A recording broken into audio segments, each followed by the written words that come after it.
Good morning students. Punjabi class ਵਿੱਚ ਤੁਹਾਡਾ ਸਵਾਗਤ ਹੈ।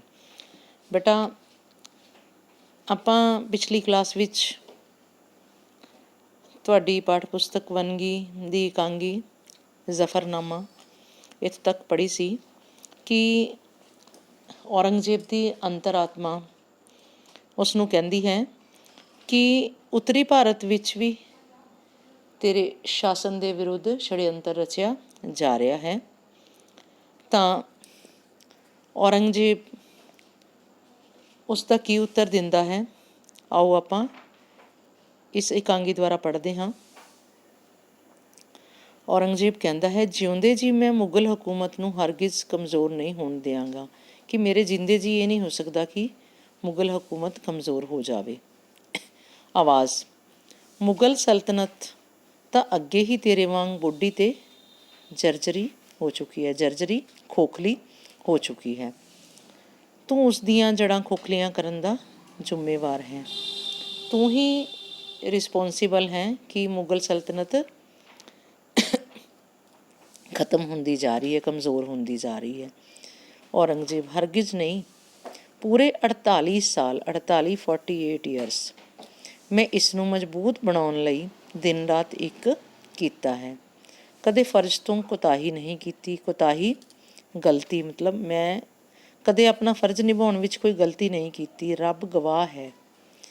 ਮੈਂ ਮਿਹਨਤ, ਦਿਆਨਤਦਾਰੀ, ਇਮਾਨਦਾਰੀ ਅਤੇ ਸੱਚਾਈ ਨਾਲ ਆਪਣਾ ਫਰਜ਼ ਨਿਭਾਇਆ ਹੈ। ਆਵਾਜ਼ ਉਸ ਨੂੰ ਕਹਿੰਦੀ ਹੈ, ਤੂੰ ਖੁਸ਼ਾਮਦੀ ਜਿਹੜੇ ਚਾਪਲੂਸ ਲੋਕ ਹੁੰਦੇ ਹੈ ਉਹਨਾਂ ਤੋਂ ਆਲਮਗੀਰ ਜ਼ਿੰਦਾਬਾਦ। ਆਲਮਗੀਰ ਕਹਿੰਦੇ ਹੈ ਦੁਨੀਆ ਨੂੰ ਕੰਟਰੋਲ ਕਰਨ ਵਾਲਾ ਰਾਜਾ। ਤੂੰ ਉਹਨਾਂ ਤੋਂ ਆਪਣੀ ਚਾਪਲੂਸੀ ਦੇ ਸ਼ਬਦ ਸੁਣ ਕੇ ਖੁਸ਼ਫਹਿਮੀ ਵਿੱਚ ਰਿਹਾ, ਖੁਸ਼ ਹੁੰਦਾ ਰਿਹਾ, ਇਸ ਗਲਤਫਹਿਮੀ ਵਿੱਚ ਰਿਹਾ ਕਿ ਔਰੰਗਜ਼ੇਬ, ਕੀ ਤੂੰ ਜਾਣਦਾ ਹੈ ਹਕੂਮਤ ਦੀਆਂ ਨੀਹਾਂ ਕੌਣ ਪੱਕੀਆਂ ਕਰਦਾ ਹੈ? ਉਹ ਆਵਾਜ਼ ਔਰੰਗਜ਼ੇਬ ਨੂੰ ਪੁੱਛਦੀ ਹੈ ਕਿ ਤੈਨੂੰ ਪਤਾ ਵੀ ਹੈ ਕਿ ਹਕੂਮਤ ਦੀ ਕਿਸ ਨਾਲ, ਚੰਗੀ ਹਕੂਮਤ ਕਿਸ ਨੀਂਹ 'ਤੇ ਖੜ੍ਹੀ ਹੁੰਦੀ ਹੈ? ਔਰੰਗਜ਼ੇਬ, ਹੁਕਮਰਾਨ ਦੇ ਮਜ਼ਬੂਤ ਹੱਥ ਔਰ ਪੁਖਤਾ ਇਰਾਦੇ। ਹੁਕਮਰਾਨ ਸ਼ਾਸਕ ਦੇ ਮਜ਼ਬੂਤ ਜਿਹੜੇ ਹੱਥ ਹੁੰਦੇ ਆ ਔਰ ਪੁਖਤਾ ਪੱਕਾ ਇਰਾਦਾ ਜੋ ਹੁੰਦਾ ਹੈ। ਆਵਾਜ਼, ਨਹੀਂ, ਤੂੰ ਭੁਲੇਖੇ ਵਿੱਚ ਰਿਹਾ ਹੈ। ਅਸ਼ੋਕ ਤੇ ਅਕਬਰ ਵਾਂਗ ਲੋਕਾਂ ਦੇ ਦਿਲਾਂ ਨੂੰ ਜਿੱਤਣ ਨਾਲ ਰਾਜ ਦੀਆਂ ਨੀਹਾਂ ਪੱਕੀਆਂ ਹੁੰਦੀਆਂ ਹਨ। ਜਿਵੇਂ ਅਸ਼ੋਕ ਨੇ ਤੇ ਅਕਬਰ ਨੇ ਲੋਕਾਂ ਦੇ ਦਿਲਾਂ ਨੂੰ ਜਿੱਤ ਕੇ ਸ਼ਾਸਨ ਕੀਤਾ ਨਾ, ਉਹ ਸਦਾ ਵਾਸਤੇ ਅਮਰ ਹੋ ਗਏ। ਸਿੱਖ, ਮਰਾਠੇ, ਰਾਜਪੂਤ, ਸੰਤ, ਸਾਧੂ, ਸ਼ੀਆ, ਸੂਫੀ, ਇਹ ਜਿਹੜੇ ਸਾਰੇ ਲੋਕ ਹੈ ਨਾ, ਤੇਰੇ ਸ਼ਾਸਨ ਤੋਂ ਦੁਖੀ ਹਨ। ਔਰੰਗਜ਼ੇਬ, ਮੈਂ ਦੀਨ-ਏ ਈਮਾਨ ਨਾਲ ਆਵਾਮ ਜਨਤਾ ਦੀ ਬਿਹਤਰੀ ਲਈ ਹਰ ਮੁਮਕਿਨ ਕੋਸ਼ਿਸ਼ ਕੀਤੀ ਹੈ। ਆਵਾਜ਼ ਉਹਨੂੰ ਕਹਿੰਦੀ ਹੈ, ਸਿਰਫ ਮੁੱਠੀ ਭਰ ਲੋਕਾਂ ਦੀ ਬਿਹਤਰੀ ਨੂੰ ਸਾਹਮਣੇ ਰੱਖਿਆ ਹੈ। ਮੁੱਠੀ ਭਰ ਕੁਛ ਲੋਕਾਂ ਦੇ ਫਾਇਦੇ ਨੂੰ ਤੂੰ ਸਾਹਮਣੇ ਰੱਖਿਆ। ਔਰੰਗਜ਼ੇਬ ਮਾਨਸਿਕ ਧੱਕੇ ਨਾਲ ਡਿੱਗਣ ਲੱਗਦਾ ਹੈ। ਉਹਨੂੰ ਉਹਦੇ ਅੰਦਰੋਂ ਇੱਕ ਧੱਕਾ ਜਿਹਾ ਲੱਗਦਾ ਹੈ, ਪਰ ਜੀਨਤ ਉਸ ਨੂੰ ਹੱਥਾਂ ਤੋਂ ਤੇ ਬੋਚਦੀ ਹੈ। ਜੀਨਤ ਕਹਿੰਦੀ ਹੈ, ਅੱਬਾ ਜਾਨ। ਇੱਕਦਮ ਆਪਣੇ ਆਪ ਨੂੰ ਛੁਡਾ ਕੇ, ਮੈਨੂੰ ਨਾ ਮਾਰੋ, ਦੁੱਖ ਔਰ ਗਮ ਨਾਲ ਮੈਂ ਅੱਗੇ ਹੀ ਮਰਿਆ ਪਿਆ ਹਾਂ। ਔਰੰਗਜ਼ੇਬ ਕਹਿੰਦਾ ਹੈ, ਮੈਨੂੰ ਹੋਰ ਨਾ ਮਾਰੋ, ਮੈਂ ਤਾਂ ਮਰਿਆ ਪਿਆ ਹਾਂ। ਝੂਣ ਕੇ ਜਗਾਉਂਦੀ ਹੈ, ਉਹਨੂੰ ਹਿਲਾ ਕੇ ਜਗਾਉਂਦੀ ਹੈ ਜੀਨਤ। ਅੱਬਾ ਜਾਨ, ਮੈਂ ਹਾਂ ਆਪ ਦੀ ਬੇਟੀ ਜੀਨਤ, ਮੈਂ ਤੁਹਾਡੀ ਧੀ ਹਾਂ। ਮੈਨੂੰ ਮਾਰਨ ਦਾ ਤੈਨੂੰ ਕੀ ਫਾਇਦਾ ਹੋਵੇਗਾ? ਉਹ ਆਪਣੀ ਧੀ ਨੂੰ ਕਹਿੰਦਾ ਕਿ ਜੇ ਤੂੰ ਮੈਨੂੰ ਮਾਰ ਦੇਂਗੀ ਤੈਨੂੰ ਕੀ ਫਾਇਦਾ ਹੋਵੇਗਾ? ਅੱਬਾ, ਹੋਸ਼ ਵਿੱਚ ਆਓ। ਆਪ ਦੀ ਪਿਆਰੀ ਬੇਟੀ ਜੀਨਤ ਤੋਂ ਬਿਨਾਂ ਹੋਰ ਕੋਈ ਨਹੀਂ ਇੱਥੇ। ਮੇਰੇ ਤੋਂ ਬਿਨਾਂ ਇੱਥੇ ਹੋਰ ਕੋਈ ਵੀ ਨਹੀਂ ਹੈ। ਔਰੰਗਜ਼ੇਬ ਅੱਧ ਹੋਸ਼ੀ ਵਿੱਚ ਨਾ ਬੇਹੋਸ਼ ਹੈ ਨਾ ਉਹਨੂੰ ਹੋਸ਼ ਹੈ। ਠੀਕ ਹੈ, ਤੂੰ ਕੋਈ ਬੇਟਾ ਹੈ ਜੋ ਮੇਰੇ ਖੂਨ ਦੀ ਪਿਆਸੀ ਹੋਵੇਂਗੀ। ਮਤਲਬ ਬੁੜਬੁੜਾਉਂਦਾ ਹੈ ਕਿ ਪੁੱਤਰਾਂ ਨੂੰ ਤਾਂ ਲਾਲਚ ਹੈ ਸ਼ਾਸਨ ਦਾ, ਤੂੰ ਕੋਈ ਮੇਰਾ ਬੇਟਾ ਥੋੜ੍ਹੀ ਹੈ ਜੋ ਮੇਰਾ ਖੂਨ ਕਰ ਦੇਂਗੀ। ਕਿਉਂਕਿ ਔਰੰਗਜ਼ੇਬ ਨੇ ਵੀ ਆਪਣੇ ਪਿਤਾ ਦਾ ਖੂਨ ਕਰਤਾ ਸੀ, ਉਹਨੂੰ ਜੇਲ੍ਹ ਵਿੱਚ ਪਾਤਾ ਸੀ ਗੱਦੀ ਲੈਣ ਵਾਸਤੇ। ਤਾਂ ਉਹਨੂੰ ਐਂ ਲੱਗਦਾ ਕਿ ਮੇਰੇ ਵਿਰੁੱਧ ਵੀ ਇਹ ਛੜਯੰਤਰ ਰਚਿਆ ਜਾ ਰਿਹਾ ਹੈ। ਜੀਨਤ, ਅੱਬਾ, ਹਰ ਬੇਟੀ ਬਾਪ ਦਾ ਭਲਾ ਚਾਹੁੰਦੀ ਹੈ। ਔਰੰਗਜ਼ੇਬ ਹੋਸ਼ ਵਿੱਚ ਆ ਕੇ, ਕੌਣ? ਬੇਟੀ ਜੀਨਤ ਸ਼ੱਕ ਨਾਲ ਆਲੇ ਦੁਆਲੇ ਦੇਖਦਾ ਹੈ। ਕੌਣ ਹੈ? ਇੱਧਰ ਉੱਧਰ ਦੇਖਦਾ ਹੈ। ਤੂੰ ਬਿਨਾਂ ਇਜਾਜ਼ਤ ਅੰਦਰ ਕਿਉਂ ਆਈ ਹੈ? ਤੂੰ ਮੇਰੀ ਆਗਿਆ ਤੋਂ ਬਿਨਾਂ ਅੰਦਰ ਕਿਉਂ ਆ ਗਈ? ਜੀਨਤ, ਅੱਬਾ ਜਾਨ, ਤੁਹਾਡੀਆਂ ਚੀਖਾਂ ਸੁਣ ਕੇ ਮੈਂ ਰਹਿ ਨਾ ਸਕੀ। ਜਦੋਂ ਤੁਸੀਂ ਚੀਖਾਂ ਮਾਰੀਆਂ ਤਾਂ ਮੇਰੇ ਤੋਂ ਰਿਹਾ ਨਾ ਗਿਆ। ਔਰੰਗਜ਼ੇਬ ਕੁਛ ਯਾਦ ਕਰਦਾ ਹੋਇਆ, ਮੇਰੀਆਂ ਚੀਖਾਂ? ਮੈਂ ਚੀਖਾਂ ਮਾਰੀਆਂ? ਜੀਨਤ, ਅੱਬਾ ਜਾਨ, ਮੈਦਾਨੇ ਜੰਗ ਵਿੱਚ ਵੀ ਤੁਸੀਂ ਨਮਾਜ਼ ਦਾ ਵਕਤ ਨਹੀਂ ਖੁੰਝਾਇਆ ਛੱਡਿਆ। ਚਾਹੇ ਤੁਸੀਂ ਯੁੱਧ ਦੇ ਮੈਦਾਨ ਵਿੱਚ ਹੁੰਦੇ ਸੀ ਤਾਂ ਵੀ ਤੁਸੀਂ ਕਦੇ ਨਮਾਜ਼ ਨਹੀਂ ਛੱਡੀ ਸੀ। ਔਰੰਗਜ਼ੇਬ, ਕਿਆ ਫਜਰ ਦੀ ਨਮਾਜ਼ ਦਾ ਵਕਤ ਹੋ ਚੁੱਕਿਆ ਹੈ? ਕਿ ਨਮਾਜ਼ ਦਾ ਵਕਤ ਹੋ ਚੁੱਕਿਆ ਹੈ? ਯਾਦ ਕਰਕੇ, ਉਫ ਬੇਟੀ, ਮੈਨੂੰ ਨਿਹਾਇਤ ਖੌਫਨਾਕ ਖਾਬ ਆਇਆ। ਖੌਫਨਾਕ, ਡਰਾਵਨਾ ਖਾਬ, ਸੁਪਨਾ ਆਇਆ। ਨਿਹਾਇਤ, ਬਹੁਤ ਹੀ ਖਤਰਨਾਕ ਸੁਪਨਾ ਆਇਆ। ਐਸੀ ਡਰਾਉਣੀ ਰਾਤ, ਡਰ ਭਰੀ ਰਾਤ, ਤੌਬਾ ਤੌਬਾ। ਸਾਰੀ ਰਾਤ ਇੱਕ ਪਲ ਲਈ ਨਹੀਂ ਸੌਂ ਸਕਿਆ। ਯਾ ਮੇਰੇ ਮੌਲਾ, ਰਹਿਮ ਕਰ ਮੇਰੇ 'ਤੇ, ਰਹਿਮ ਕਰੋ, ਦਇਆ ਕਰੋ ਮੇਰੇ ਪਰਮਾਤਮਾ। ਕਿਹੋ ਜਿਹਾ ਭਿਆਨਕ ਸੁਪਨਾ ਸੀ? ਜੀਨਤ, ਅੱਬਾ ਜਾਨ, ਤੁਸੀਂ ਜ਼ਿਆਦਾ ਫਿਕਰਮੰਦ ਰਹਿੰਦੇ ਹੋ। ਸੁਪਨਾ ਕਿਆ ਸੀ? ਔਰੰਗਜ਼ੇਬ, ਬੇਟੀ ਦੱਸਣ ਵਾਲੀ ਗੱਲ ਨਹੀਂ। ਪਹਿਲਾਂ ਮੈਨੂੰ ਮਸਜਿਦ ਤੱਕ ਲੈ ਚੱਲ। ਮੈਂ ਇਬਾਦਤ ਬੰਦਗੀ, ਪਰਮਾਤਮਾ ਦੀ ਭਗਤੀ ਬੰਦਗੀ ਕਰ ਲਵਾਂ। ਮਤੇ ਮੇਰੇ ਮਨ ਨੂੰ ਕੋਈ ਚੈਨ ਆਵੇ, ਸ਼ਾਇਦ ਮੇਰੇ ਦਿਲ ਨੂੰ ਮਨ ਨੂੰ ਕੋਈ ਚੈਨ ਆ ਜਾਵੇ। ਜੀਨਤ ਦਿਲੀ ਹਮਦਰਦੀ ਨਾਲ ਹੱਥ ਫੜ ਕੇ, ਦਿਲ ਤੋਂ ਹਮਦਰਦੀ ਕਰਦੀ ਹੋਈ ਹੱਥ ਫੜ ਕੇ ਕਹਿੰਦੀ ਹੈ, ਚਲੋ ਅੱਬਾ ਜਾਨ। ਔਰੰਗਜ਼ੇਬ, ਬੇਟੀ ਹੋਰ ਵੀ ਕਿਸੇ ਨੂੰ ਮੇਰੀ ਹਾਲਤ ਦਾ ਪਤਾ ਲੱਗਾ ਹੈ ਕਿ ਮੇਰੀ ਜੋ ਇਹ ਹਾਲਤ ਹੈ ਕਿਸੇ ਹੋਰ ਨੂੰ ਵੀ ਪਤਾ ਹੈ ਇਸ ਬਾਰੇ? ਜੀਨਤ ਡਰਦੀ ਹੋਈ, ਅੰਮੀ ਬੇਗਮ ਨੇ ਹੀ ਮੈਨੂੰ ਜਗਾਇਆ ਸੀ। ਉਹਨਾਂ ਨੇ ਸ਼ਾਹੀ ਹਕੀਮ ਨੂੰ ਵੀ ਬੁਲਾਵਾ ਭੇਜਿਆ ਹੈ ਸ਼ਾਇਦ। ਔਰੰਗਜ਼ੇਬ, ਬੇਗਮ ਮੇਰੀ ਆਦਤ ਤੋਂ ਵਾਕਫ ਹੈ। ਵਾਕਫ ਜਾਣੂ, ਉਹਨੂੰ ਪਤਾ ਹੈ, ਉਹ ਜਾਣਦੀ ਹੈ ਕਿ ਮੇਰੀ ਕੀ ਆਦਤ ਹੈ। ਉਸਨੇ ਹਕੀਮ ਨੂੰ ਬੁਲਾਇਆ, ਫਿਰ ਵੀ ਉਸਨੇ ਹਕੀਮ ਨੂੰ ਬੁਲਾ ਲਿਆ। ਜੀਨਤ, ਅੱਬਾ ਜਾਨ, ਆਪ ਦੀ ਹਾਲਤ ਦੇਖ ਕੇ ਕੰਧਾਂ ਵੀ ਕੰਬ ਰਹੀਆਂ ਹਨ।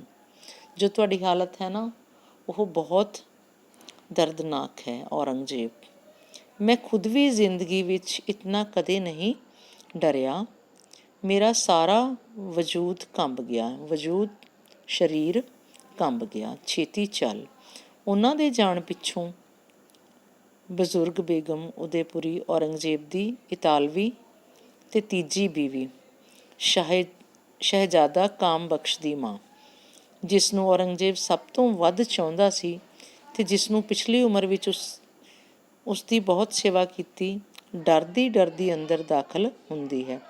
ਬੇਗਮ ਉਦੈਪੁਰੀ, ਹਕੀਮ ਸਾਹਿਬ ਅੰਦਰ ਆ ਜਾਓ। ਸ਼ਾਹੀ ਹਕੀਮ ਝੁੱਕ ਕੇ ਸਲਾਮ ਕਰਦਾ, ਆਦਾਬ ਅਰਸ਼ ਬੇਗਮ ਸਾਹਿਬਾ।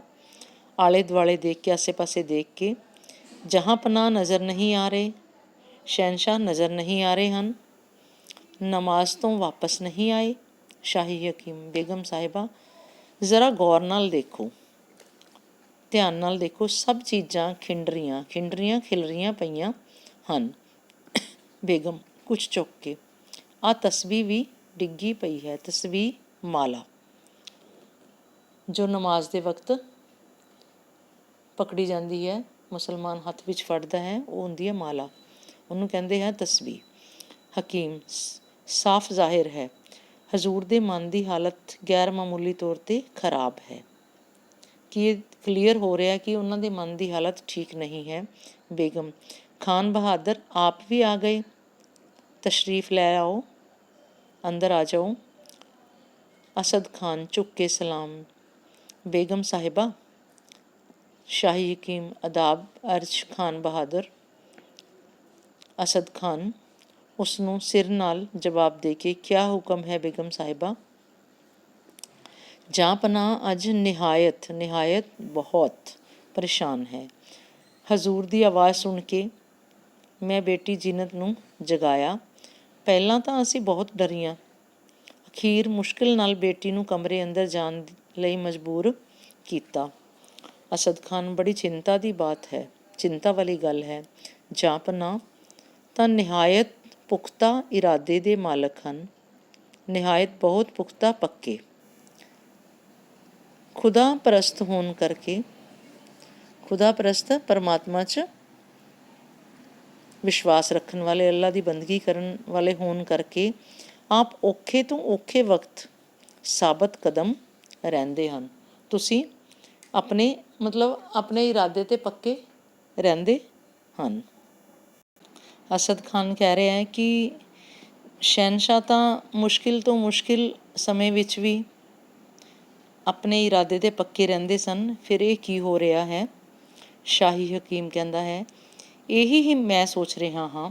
ਐਨੇ ਮੁਸਤਕਿਲ ਮਿਜ਼ਾਜ ਕਮ ਇਨਸਾਨ ਹੈ, ਮੁਸਤਕਿਲ ਮਿਜ਼ਾਜ, ਦ੍ਰਿੜ ਤੇ ਪੱਕੇ ਇਰਾਦੇ ਵਾਲੇ। ਹਕੀਮ ਇੱਕਦਮ ਇਸ਼ਾਰਾ ਕਰਦਾ ਹੈ, ਸਾਰੇ ਸਹਿਮ ਜਾਂਦੇ ਹਨ ਅਤੇ ਅਦਬ ਨਾਲ ਝੁਕਦੇ ਹਨ। ਔਰੰਗਜ਼ੇਬ ਸ਼ੱਕੀ ਨਜ਼ਰ ਨਾਲ ਵੇਖਦਾ ਹੋਇਆ, ਕਿਆ ਸਾਜ਼ਿਸ਼ ਹੋ ਰਹੀ ਹੈ? ਕੀ ਛੜਯੰਤਰ ਹੋ ਰਿਹਾ ਹੈ? ਬੇਗਮ ਡਰਦੀ ਹੋਈ, ਕੋਈ ਸਾਜ਼ਿਸ਼ ਨਹੀਂ ਆਕਾ, ਹਜ਼ੂਰ ਦੀ ਸਿਹਤ ਦੇ ਫਿਕਰ ਵਿੱਚ ਖੜ੍ਹੇ ਹਾਂ। ਔਰੰਗਜ਼ੇਬ ਮੁਸਕਰਾਉਂਦਾ ਹੋਇਆ, ਤੂੰ ਕਿਤੇ ਕਾਮਬਖਸ਼ ਨੂੰ ਇਤਲਾਹ ਤਾਂ ਨਹੀਂ ਭੇਜ ਦਿੱਤੀ? ਇਤਲਾਹ, ਸੂਚਨਾ, ਤੂੰ ਕਿਤੇ ਕਾਮਬਖਸ਼ ਨੂੰ ਇਹ ਦੱਸ ਤਾਂ ਨਹੀਂ ਦਿੱਤਾ? ਬੇਗਮ ਕੰਨਾਂ ਨੂੰ ਹੱਥ ਲਾ ਕੇ, ਹਜ਼ੂਰ ਦੇ ਹੁਕਮ ਤੋਂ ਬਿਨਾਂ ਮੈਂ ਐਸਾ ਕਦਮ ਨਹੀਂ ਪੁੱਟ ਸਕਦੀ, ਮੈਂ ਅਜਿਹਾ ਨਹੀਂ ਕਰ ਸਕਦੀ। ਔਰੰਗਜ਼ੇਬ, ਅਸਦ ਖਾਨ ਨੂੰ ਕਿਸਨੇ ਬੇਵਕਤ ਤਕਲੀਫ ਦਿੱਤੀ? ਬੇਵਕਤ, ਬਿਨਾਂ ਵਕਤ ਤੋਂ। ਅਸਦ ਖਾਨ ਝੁਕਦਾ ਹੋਇਆ, ਬੇਟੀ ਜੀਨਤ ਦਾ ਪੈਗਾਮ ਗਿਆ ਸੀ, ਸੁਨੇਹਾ ਗਿਆ ਸੀ ਕਿ ਜਹਾਂ ਪਨਾਹ ਦੀ ਤਬੀਅਤ ਸਖਤ ਨਾਸਾਜ਼ ਹੈ। ਸਖਤ ਨਾਸਾਜ਼, ਬਹੁਤ ਨਾਸਾਜ਼, ਖਰਾਬ ਹੈ। ਔਰੰਗਜ਼ੇਬ ਜੀਨਤ ਵੱਲ ਪਿਆਰ ਨਾਲ ਦੇਖਦਾ ਹੋਇਆ, ਮੇਰੀ ਬੇਟੀ, ਤੂੰ ਜ਼ਰੂਰਤ ਤੋਂ ਜ਼ਿਆਦਾ ਮੇਰੀ ਫਿਕਰ ਕਰਦੀ ਹੈ। ਪਿਛਲੇ 30 ਸਾਲਾਂ ਤੋਂ ਇਹ ਮੇਰੀ ਖਿਦਮਤ ਕਰ ਰਹੀ ਹੈ, ਖਿਦਮਤ, ਸੇਵਾ ਕਰ ਰਹੀ ਹੈ। ਖੁਦਾ ਹਰ ਬਸ਼ਰ ਇਨਸਾਨ ਨੂੰ ਐਸੀ ਨੇਕ ਵਕਤ ਬੇਟੀ ਦੇਵੇ। ਕਹਿੰਦੇ ਔਰੰਗਜ਼ੇਬ ਨੂੰ ਇੰਨਾ ਆਪਣੇ ਆਪ 'ਤੇ ਭਰੋਸਾ ਸੀ ਕਿ ਉਹ ਨਹੀਂ ਚਾਹੁੰਦਾ ਸੀ ਕਿ ਸ਼ਾਸਨ ਕਿਸੇ ਦੇ ਹੱਥ ਵਿੱਚ ਜਾਏ, ਇਸ ਕਰਕੇ ਉਹਨੇ ਆਪਣੀ ਧੀ ਦਾ ਵਿਆਹ ਵੀ ਨਹੀਂ ਕੀਤਾ ਸੀ। ਤਾਂ ਹੁਣ ਉਹ ਉਸਨੂੰ ਪਿਆਰ ਨਾਲ ਦੇਖ ਰਿਹਾ, ਕਹਿੰਦਾ ਹੈ ਕਿ ਇਸ ਤਰ੍ਹਾਂ ਦੀ ਧੀ ਤਾਂ ਸਾਰਿਆਂ ਕੋਲ ਹੋਣੀ ਚਾਹੀਦੀ ਹੈ। ਬੇਗਮ, ਜਾਂਪਨਾਹ ਦੀ ਖਿਦਮਤ ਸੇਵਾ ਤੋਂ ਬਿਨਾਂ ਮੇਰੀ ਵੀ ਜ਼ਿੰਦਗੀ ਦਾ ਕੋਈ ਮਕਸਦ ਨਹੀਂ ਹੈ। ਔਰੰਗਜ਼ੇਬ ਮੁਸਕਰਾਉਂਦਾ ਹੋਇਆ, ਬੇਗਮ ਉਦੈਪੁਰੀ, ਤੂੰ ਆਪਣੀ ਜਗ੍ਹਾ ਹੈ ਬੇਟੀ, ਆਪਣੀ ਜਗ੍ਹਾ ਹੈ। ਅਸਦ ਖਾਨ ਆਪਣੇ ਆਪ ਨੂੰ ਫਾਲਤੂ ਸਮਝਦਾ ਹੋਇਆ, ਖਾਦਮ ਨੂੰ ਕਿਆ ਹੁਕਮ ਹੈ? ਖਾਦਮ, ਸੇਵਕ ਨੂੰ ਕੀ ਹੁਕਮ ਹੈ? ਔਰੰਗਜ਼ੇਬ, ਬੇਟੀ, ਖਾਨ ਬਹਾਦਰ ਨੂੰ ਤੂੰ ਬੜੀ ਤਕਲੀਫ ਦਿੱਤੀ ਹੈ, ਜ਼ਰਾ ਠਹਿਰੋ, ਮੈਂ ਕੁਛ ਜ਼ਰੂਰੀ ਬਾਤ ਕਰਨੀ ਹੈ, ਮੈਂ ਤੇਰੇ ਨਾਲ ਕੋਈ ਗੱਲ ਕਰਨੀ ਹੈ। ਹਕੀਮ, ਜਾਂਪਨਾਹ, ਹਜ਼ੂਰ ਦੇ ਚਿਹਰੇ 'ਤੇ ਅੱਖਾਂ ਦੀ ਅਲਾਮਤ ਚਿੰਤਾ ਭਰੀ ਹੈ, ਅਲਾਮਤ ਬਿਮਾਰੀ ਚਿੰਤਾ ਭਰੀ ਹੈ। 3 ਘੰਟਿਆਂ ਤੋਂ ਜ਼ਿਆਦਾ ਮੈਂ ਕਈ ਸਾਲਾਂ ਤੋਂ ਨਹੀਂ ਸੁੱਤਾ, ਪਰ ਅੱਜ ਦੀ ਨੀਂਦ ਤਾਂ ਹਰਾਮ ਹੀ ਹੋ ਗਈ। ਇਹ ਸੱਚ ਹੈ ਕਿ ਮੈਂ ਆਪਣੀ ਪੂਰੀ ਜ਼ਿੰਦਗੀ ਵਿੱਚ 3 ਘੰਟਿਆਂ ਤੋਂ ਜ਼ਿਆਦਾ ਕਦੇ ਨਹੀਂ ਸੋਇਆ, ਰੋਜ਼ ਰਾਤ ਨੂੰ, ਪਰ ਅੱਜ ਵਾਲੀ ਜਿਹੜੀ ਨੀਂਦ ਹੈ ਉਹ ਤਾਂ ਬਿਲਕੁਲ ਹੀ ਹਰਾਮ ਹੋ ਗਈ ਹੈ। ਉਹ 3 ਘੰਟੇ ਵੀ ਮੈਨੂੰ ਨੀਂਦ ਨਹੀਂ ਆਈ। ਹਕੀਮ, ਇਸ ਹਾਲਤ ਵਿੱਚ ਨੀਂਦ ਅਜਹਦ ਬਹੁਤ ਜ਼ਰੂਰੀ ਹੈ, ਕਿਉਂਕਿ ਇਸ ਦਾ ਜ਼ਿਹਨ ਦਿਮਾਗ ਨਾਲ ਤਾਲੁਕ ਸੰਬੰਧ ਹੈ। ਔਰੰਗਜ਼ੇਬ, ਨੀਂਦ ਲਿਆਉਣ ਵਾਲੀ ਕੋਈ ਅੱਛੀ ਦਵਾ ਹੈ ਤੇਰੇ ਪਾਸ? ਹਕੀਮ, ਨਿਹਾਇਤ ਅੱਛੀ ਜਾਂਪਨਾਹ, ਬਹੁਤ ਜ਼ਿਆਦਾ ਅੱਛੀ ਹੈ। ਔਰੰਗਜ਼ੇਬ ਮੁਸਕਰਾਉਂਦਾ ਹੋਇਆ, ਹਮੇਸ਼ਾ ਦੀ ਨੀਂਦ ਸਲਾਉਣ ਵਾਲੀ ਤਾਂ ਨਹੀਂ? ਸ਼ੱਕ ਕਰਦਾ ਹੈ ਕਿ ਕੋਈ ਅਜਿਹੀ ਤਾਂ ਨਹੀਂ ਜਿਹਦੇ ਨਾਲ ਮੈਂ ਹਮੇਸ਼ਾ ਲਈ ਸੋ ਜਾਂ। ਹਕੀਮ, ਇਸ ਹਾਲਤ ਵਿੱਚ ਜਾਂਪਨਾਹ ਦੇ ਇਕਬਾਲ ਨਾਲ ਸਾਰਾ ਹਿੰਦੁਸਤਾਨ ਸੁੱਖ ਦਾ ਸਾਹ ਲੈ ਰਿਹਾ ਹੈ। ਇਕਬਾਲ, ਮਿਹਰਬਾਨੀ ਨਾਲ। ਹਕੀਮ ਕਹਿ ਰਿਹਾ ਹੈ ਕਿ ਤੁਹਾਡੀ ਮਿਹਰਬਾਨੀ ਨਾਲ ਤਾਂ ਸਾਰਾ ਹਿੰਦੁਸਤਾਨ ਸੁੱਖ ਦੇ ਸਾਹ ਲੈ ਰਿਹਾ, ਭਾਵ ਖੁਸ਼ ਹੈ। ਔਰੰਗਜ਼ੇਬ ਤੇਰੀਆਂ ਗੱਲਾਂ ਵਾਂਗ ਤੇਰੀ ਦਵਾ ਵੀ ਝੂਠੀ ਹੀ ਹੋਵੇਗੀ। ਉਸ 'ਤੇ ਵੀ ਸ਼ੱਕ ਕਰਦਾ ਹੈ ਕਿ ਜਿਵੇਂ ਤੂੰ ਝੂਠੀਆਂ ਗੱਲਾਂ ਕਰਦਾ ਹੈ ਤੇਰੀ ਦਵਾਈ ਵੀ ਝੂਠੀ ਹੋਵੇਗੀ, ਦਿਖਾ ਕਿਹੜੀ ਦਵਾ ਹੈ। ਹਕੀਮ ਜਾਂ ਪਨਾਹ ਦੀ ਜ਼ਿਹਨੀ ਪਰੇਸ਼ਾਨੀ ਲਈ ਮੁਫੀਦ ਰਹੇਗੀ, ਜ਼ਿਹਨੀ ਦਿਮਾਗੀ ਪਰੇਸ਼ਾਨੀ ਲਈ ਮੁਫੀਦ ਉਪਯੋਗੀ ਰਹੇਗੀ। ਔਰੰਗਜ਼ੇਬ ਚੰਗੀ ਤਰ੍ਹਾਂ ਦੇਖ ਕੇ ਇਸ ਨੂੰ ਪਹਿਲਾਂ ਮੇਰੇ ਸਾਹਮਣੇ ਚੱਕ ਕੇ ਦਿਖਾ, ਚੱਕ ਕੇ ਖਾ ਕੇ ਦਿਖਾ। ਹਕੀਮ 100 ਵਾਰੀ। ਜਾਂ ਪਨਾਹ ਇਹ ਤਾਂ ਜ਼ਿਹਨੀ ਕੁਵਤ ਪਰੇਸ਼ਾਨੀ ਲਈ ਅਕਸੀਰ ਹੈ, ਬਹੁਤ ਫਾਇਦੇਮੰਦ ਹੈ। ਹਜ਼ੂਰ ਦੇ ਦਿਮਾਗ ਨੂੰ ਘੜੀ ਪਲ ਵਿੱਚ ਆਰਾਮ ਮਹਿਸੂਸ ਹੋਣ ਲੱਗ ਜਾਵੇਗਾ। ਤੁਹਾਡੇ ਦਿਮਾਗ ਨੂੰ ਘੜੀਆਂ ਪਲਾਂ ਵਿੱਚ ਕੁਛ ਹੀ ਸਮੇਂ ਵਿੱਚ ਆਰਾਮ ਮਹਿਸੂਸ ਹੋਣ ਲੱਗ ਪਏਗਾ। ਬੇਟਾ ਇਹ ਕਹਾਂਗੀ ਆਪਾਂ ਇੱਥੋਂ ਤੱਕ ਹੀ ਪੜ੍ਹਾਂਗੇ, ਬਾਕੀ ਅਗਲੀ ਕਲਾਸ ਵਿੱਚ ਪੜ੍ਹਾਂਗੇ। ਓਕੇ।